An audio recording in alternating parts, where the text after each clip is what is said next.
I think the question of our morality scale as politicians is ranking very low at this point in time. Well, it is a dangerous thing to take anything for granted. Now, if people want to pursue the BBI, you will recall that on my part, when we were in Bomas a few days ago, I said it would be very important for the Kenyan people to try and close ranks so that we can narrow the differences around the BBI, build more consensus. I was not saying this because I do not believe in some of the contents of the BBI.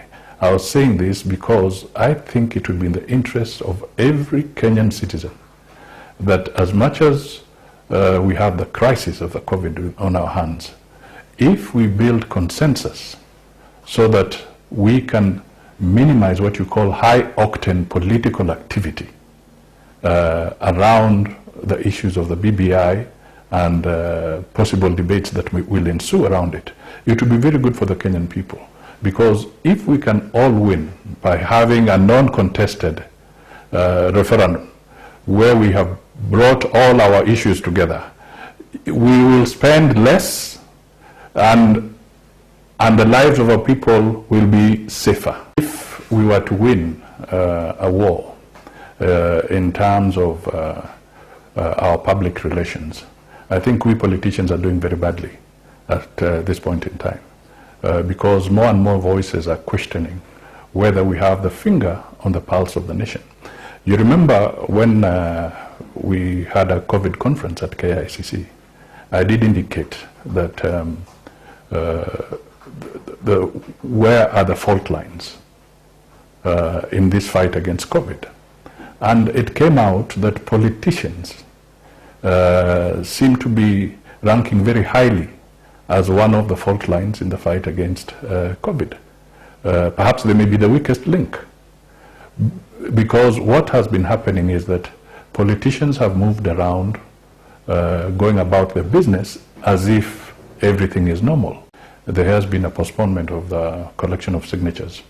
Perhaps this is some kind of divine intervention which gives Kenyans room to quickly close ranks on the areas that were extremely contentious. I say so because once the final publication is done, that is the document that signatures must be appended to. Now, with this